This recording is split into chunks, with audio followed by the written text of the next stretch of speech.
하나님 말씀 같이 보시겠습니다. 하나님 말씀은 신약 성경 로마서입니다. 13장 11절부터 14절까지 말씀을 교독하시겠습니다. 로마서 13장 11절부터 봅니다. 또한 너희가 이 시기를 알거니와 자다가 깰 때가 벌써 되었으니 이는 이제 우리의 구원이 처음 믿을 때보다 가까웠습니다.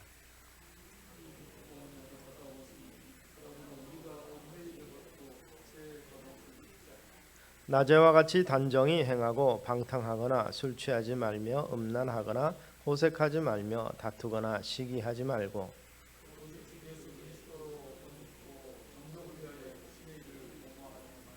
아멘. 2021년 새해 우리에게 허락하신 하나님의 은혜를 또한 감사하면서 우리 각자와 또 우리 교회에 주어진 사명과 하나님께서 이루실 귀하고 복된 계획을 그대로 실현시키실 하나님이신 줄로 믿고 또한 감사를 드립니다. 청년들이나 아이들에게 있어서 한 살을 더 먹는다, 한 해가 간다는 것은 새로운 비전이 열리는 것이라고 볼 수 있는데 우리 장년들에게 있어서의 한 해를 더 지나가고 한 살을 더 먹는다는 것은 속된 표현으로 하면 죽음에 한 걸음 더 가까이 간다, 이렇게 표현할 수도 있을 것입니다. 그러나 엄밀한 의미에서 이것은 우리 그리스도인에 있어서는 하나님께서 정해놓으신 종말을 향해서 가되 그 종말은 이 죽음보다는 구원의 완성의 날을 향해서 가는 것이라 이렇게 표현해야 맞을 것입니다. 왜냐하면 우리는 개인적인 종말로 끝나는 것이 아니라 영원한 새로운 삶이 영생이 주어져 있고 그 영생을 향해서 나가는 존재들이기 때문에 그렇습니다. 그래서 죽음에 가깝다는 표현 단어는 구원에 가까운 더 그런 날을 표현하면서 오늘 본문은 그렇게 말합니다. 너희가 이 시기를 알거니와 자다가 깰 때가 벌써 되었으니 이제 우리 구원이 처음 믿을 때보다 가까웠습니다. 시기가 가까웠으니, 때가 가까웠으니 이 때는 우리에게 구원을 향해서 다가가오는 나날이 점점 가까워진다는 이러한 표현일 것입니다. 그러므로 우리가 깨어있고 알아야 된다는 것을 이야기합니다. 이것은 우리 기독교인들이 세계관과 시간관을 어떻게 가져야 될 건지를 잘 보여주고 있는 부분입니다. 그냥 단순히 살아가는 시간 속에서 그저 흘러가는 세월에 몸을 맡기는 것이 아니라 이 세월 가운데 깨어 있어야 된다는 것이죠. 어떤 분들은 그렇게 이야기합니다. 같은 시간이라도 잔다는 것은 정신적으로나 철학적으로나 신앙으로 본다는 것은 자는 시간은 죽은 시간과 거의 같다, 이렇게 표현하기도 합니다. 같은 시간이라도 깨어있는 시간이 창조적인 시간이고 생산적인 시간이 된다는 것입니다. 그럴듯할지라도 우리가 자는 동안에도 하나님께서는 역사하시고 일하시는 것을 생각하시면서 또 한편으로는 우리가 막연히 사는 것을 그냥 살아서는 안 된다는 것을 분명히 이야기합니다. 바르게 깨어있는 의식을 가지고 살아야 된다. 즉 신전의식, 하나님 앞에 우리가 서게 될 것이라는 인식을 가지고 살아서 깨어 있어야 된다는 것을 성경은 계속해서 강조하고 있습니다.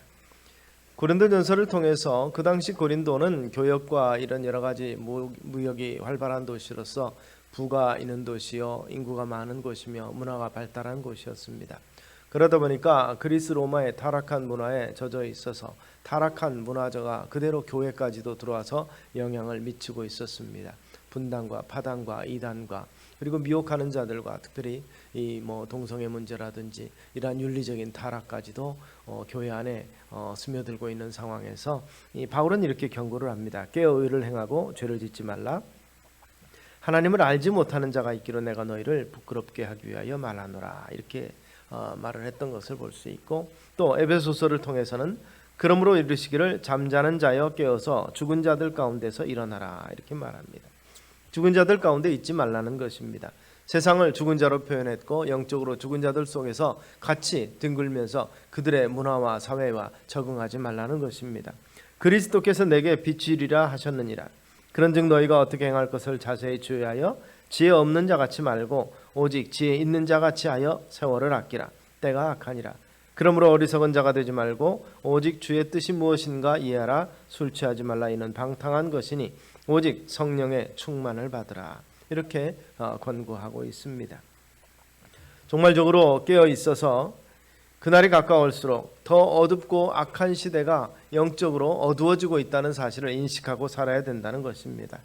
밤이 깊고 낮이 가까웠으니 새벽이 올수록 더욱더 어두움은 증가한다고 이야기를 하는데 가장 어두울 때가 해뜨기 바로 직전이라는 것을 우리가 생각을 해봅니다. 구원의 시기가 가까이 오고 주님 오실 날이 가까울수록 시대가 점점 어두워지는 이때에 더욱 낮을 가까이 할수록 우리가 빛 가운데 있어야 되고 깨어 있어야 된다는 것을 강조하고 있습니다. 세상은 더욱더 물질적이 되고 이기적이 되고 도덕적으로 성적으로 타락하는 그런 상황 속에서 더욱더 영적으로 타락하는 세상 속에서 바로 우리는 깨어 있어서 하나님이 기뻐하시는 것이 무엇인지 하나님의 백성으로서 어떤 모습으로 살아갈 것인지를 인식하고 살아가야 될 것입니다. 세상은 더욱더 신앙에 대해서 비판적이며 냉소주의로 흐르게 되고 또 비기독교적이거나 반기독교적인 문화와 문물들이 우리 주변에서 가득 차게 됩니다. 이런 것으로 인해서 결국 어떻게 보면 믿음의 눈을 감는 어두운 밤이 지속이 되는 상황 속에서 우리는 더욱더 이 깨어있는 삶의 모습을 우리가 살아야 될 것입니다. 낮에와 같이 단정히 행하고 방탕과 술 취하지 말며 음란과 호색하지 말며 쟁투와 시기하지 말고 어둠의 일을 벗으라 이렇게 말합니다. 오늘 우리가 코로나로 인해서 여러 가지 불편한 시대를 살아가고 있습니다. 9시 이후에는 모임도 갖지 못하도록 여러 가지가 다 문을 닫게 만들어 놓고 또 모임도 자제하고 이런 모습들이 있고 그러다 보니까 경제도 힘들고 어려운 상황인데 우리가 한 가지 긍정적으로 생각해 보실 필요가 있는 것이 중세에 정말 타락하고 힘들고 어려운 상황 속에서 개혁의 기치를 들고 종교개혁자가 있는 도시와 그 지방은 오히려 경건운동의 기회를 삼았던 것을 볼 수 있습니다. 제네바가 참으로 타락한 이 우상의 도시였는데 요한 칼빈이 시정을 담당하면서부터 거기서 물론 역사 속에서는 그 강제를 했다 그렇지만 이 거룩함을 위해서 이 여러 가지 이 퇴폐 문화라 이런 것들을 타파하면서 징벌을 행하기도 하고 이 사회적인 이 제도를 강화시켜서 이 가장 타락하고 더러운 도시를 유럽 제1의 경건의 도시로 바꾼 것을 볼 수 있고 요한 락스 같은 경우는 스코틀랜드에서 이 실제적으로 교회 리더로서 이 사회적인 영향을 끼치면서 저녁 8시 이후에는 모든 술집들이 영업하지 못하도록 만들었던 것은 유명합니다. 또한 화란 개혁주의자들은 거룩하고 깨끗한 행실을 위해서 낮에도 단정히 행했지만 저녁 시간에도 자기의 모든 삶을 투명하게 오픈한다고 그래서 이 반커튼을 썼다고 합니다. 거실 창을 열어놓고 쓰고 커튼으로 가리지 아니하는 결국 이 드러나는 이러한 빛의 삶의 모습을 모범을 보이는 모습을 보임으로 말미암아서 타락한 세상 속에서 거룩한 자녀로 살아가기에 힘썼던 모습들을 우리가 볼 수가 있습니다. 오늘 우리가 살아가기 불편한다 하지만 이번 기회를 우리의 경건과 거룩을 연단하는 기회로 삼으실 수 있는 우리 성도님들 되시고 교회가 되시기를 소원합니다. 인내하고 견딜 때 빛을 바라보고 어두움을 물리칠 수 있을 때 우리를 통해서 하나님의 영광이 드러날 것입니다. 낮에와 같이 단정히 행하라 또는 어둠의 일을 벗으라는 이 같은 맥락 속에서 어둠에 물들지 말라는 것입니다. 어둠에 동화되지 않고 빛의 낮을 바라볼 수 있어야 되는 것이죠. 밝아오는 아침을 바라볼 수 있어야 되는 것이 그리스도의 삶입니다. 낯을 보되 믿음의 눈으로 바라볼 수 있는 우리가 되기를 소원합니다. 그래서 흔들리지 아니하는 어둠에 잠식되지 아니하고 어둠에 동화되지 아니하는 이런 흔들리지 아니하는 삶을 살아가실 수 있고 또 태양이 구름이 가득 꼈다 해서 사라진 것이 아니라는 것을 기억하면서 인내함으로 믿음으로 빛을 기다리는 그리고 어두움을 벗는 우리가 되시기를 소원합니다. 어둠이 아무리 짙다 할지라도 빛이 조금만 있어도 그 어두움을 물리칠 수 있습니다. 소리 지르고 싸우고 무기가 있어야 되는 것이 아니라 빛의 존재만으로도 어두움은 물러가게 된다는 사실을 우리는 기억하시기를 바랍니다. 그러면서 오늘 본문은 그렇게 말합니다. 빛의 갑옷을 입으라. 우리의 싸움이 우리의 삶이 영적인 전쟁터라는 것입니다. 그러므로 전투의 입을 보호구인 갑옷을 입으라고 우리에게 권면하고 있는 것입니다. 세상은 어두움과 이 영적인 전쟁 가운데 있습니다. 에베소 6장을 통해서 바울은 이렇게 표현합니다. 우리의 씨름은 혈과 육에 대한 것이 아니요 정사와 권세와 이 어두움의 세상의 주관자들과 하늘에 있는 악의 영들에게 대함이라. 그러므로 하나님의 전신갑주를 취하라. 말씀의 검으로 다양한 모습의 투구를 이야기하지만 여기서는 빛의 갑옷이라는 것으로 하나로 묶습니다. 그래서 빛의 갑옷을 입고 어둠을 물리치자고 권면하고 있는 것입니다. 그 빛의 갑옷은 오직 예수 그리스도만일 것입니다. 예수만이 어두운 빛을 세상을 비추는 빛이 되시는 것입니다. 그래서 예수님의 말씀으로, 예수님의 교훈으로 우리를 무장하는 것이죠. 빛이 비추면 어둠은 당연히 물러가는 것입니다. 그러므로 과거의 어두움 가운데 매이지 아니하는 우리가 되기를 소원합니다. 현재 깊은 밤에도 잠들지 아니하고 깨어있는 우리가 되기를 소원합니다.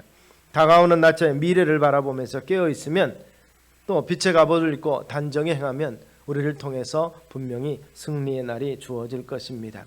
오늘 본문은 방탕한 삶을 살았던 어거스틴이 성자의 삶으로 변하게 된 계기가 된 이 말씀이기도 합니다.